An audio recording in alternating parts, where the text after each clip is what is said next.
That's a good question. That's like 50 different names. There's no like 7. What would you call him? Cat? Cat? Or just...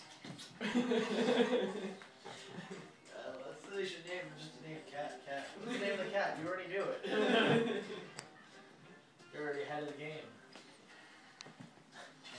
Yeah, just like, I don't know, we have the roommates too. Just like, just pretty much just call him whatever you want. Earlier, just calling him Mr. Pussykins. That's funny.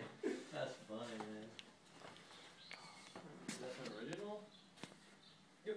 That is unbelievable. I feel like your friends are just gonna think this is like a regular sized chessboard on here. They're not gonna get like the full effect. Yeah, there's a picture that I have with the cat like all around the corner, and you can just see the size of it comparing the cat to the thing. This isn't great for like depth perception of the place, but just to give you. Yeah, absolutely. Give them an idea. Yeah. I'll tell you, I like the looks of this place.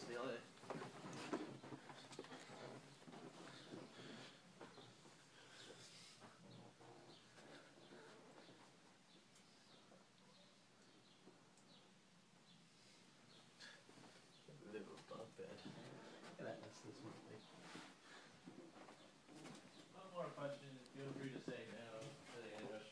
Are there 2 people living on that bunk bed? That's awesome. That is what? That is so cool. That's pretty badass. I want to bump that dude. But you guys definitely have some fun with